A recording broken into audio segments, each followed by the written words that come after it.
before execution, they were asked one final question. What do you want to eat?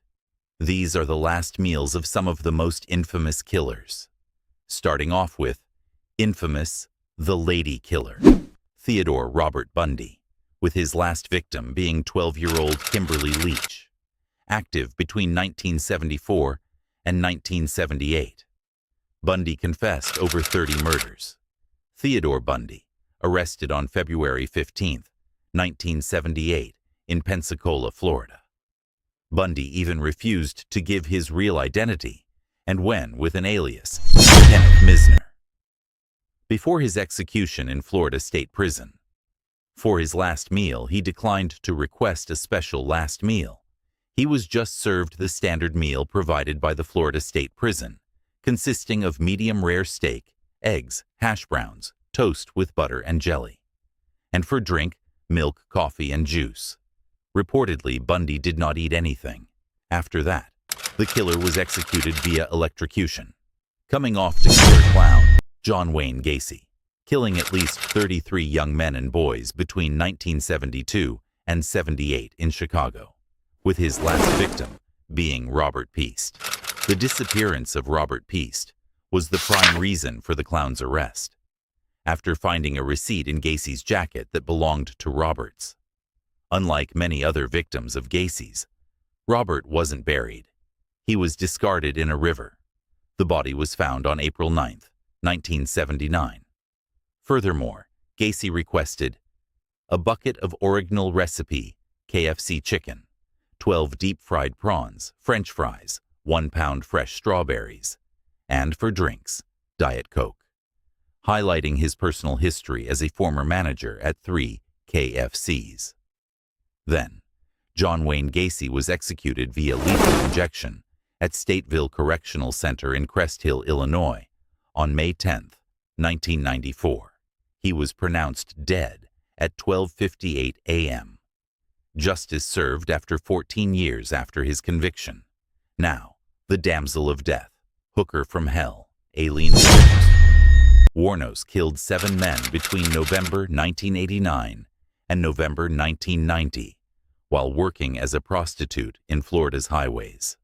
Her victims were usually her clients. Middle-aged men shot mercilessly with a .22 caliber revolver, with her last victim being a 62-year-old trucker, Walter Gino Antonio. His nearly naked body was found on November 19, 1999, near Dixie County, Florida. Aileen Wuornos was arrested on January 9, 1991, at the Last Resort, a biker bad in Harbor Oaks, near Port Orange, Florida. After the arrest, police used her long-term girlfriend, Tyria Moore, to elicit a confession.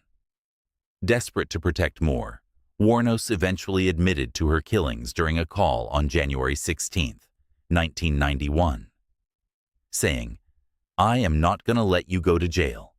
If I have to confess everything, just to keep you from getting in trouble, I will." She declined a special last meal. Instead, she requested and received a single cup of black coffee. After that, she was executed via lethal injection on October 9, 2002 at Florida State Prison in Rayford at 9:47 a.m., coming off to the notorious, infamous serial killer, H. Holmes, or the Beast of Chicago, executed on May 7, 1896, making him America's first serial killer. His last victims were the children of his associate, Benjamin Pitezel. While he was executed for murdering Benjamin Pitezel, he also murdered his children. Howard Pitezel, on October 10, 1894, and Alice and Nellie Pitezel on October 25, 1894. H. Holmes was finally arrested in Boston. He tried to flee the country using the alias H. M. Howell after the uncovering of his murder castle in Chicago. His last meal was boiled eggs, dry toast, and coffee. H. Holmes was executed at Philadelphia Country Prison in South Philadelphia on 7th May, 1896, where he strangled to death for 15 whole minutes. Coming to the infamous Timothy McVeigh, or Sergeant McVeigh. McVeigh was deployed during Operation Desert Storm, where he killed 2 Iraqis from a long range and ending up getting rewarded Bronze Star Medal, the National Defense Service Medal, and Southwest Asia Service Medal. Assisted by Terry Nichols and Michel Fortier, the primary mastermind, Timothy McVeigh parked the truck with 5,000 explosives in front of the Alfred P. Murrah Federal Building, because it houses several federal agencies, including the FBI. The explosion happened at 9:02 a.m., killing 168 people and injuring 680 people. His arrest was a stroke of luck while he was driving a car without rear license plate at that time. When Trooper Hanger confronted him and asked about the bulge on his jacket, McVeigh admitted he had a loaded .45 caliber Glock handgun.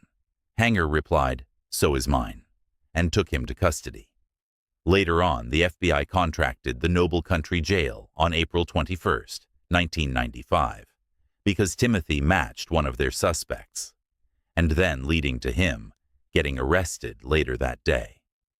When asked for his last meal, McVeigh replied, 2 pints of mint chocolate chip ice cream.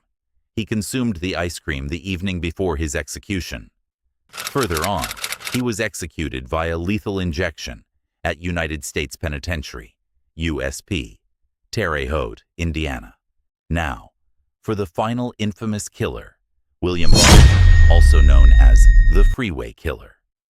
William George Bonin was an American serial killer responsible for the deaths of at least 21 to possibly 33 victims, primarily young men and teenage boys across Southern California. His victims were often teenagers, with one of the last identified victims being 18-year-old Stephen J. Wells, whose body was later discovered in Los Angeles County. Bonin was eventually caught during an attempted abduction of a 15-year-old boy in a vacant lot, a moment that led to his arrest.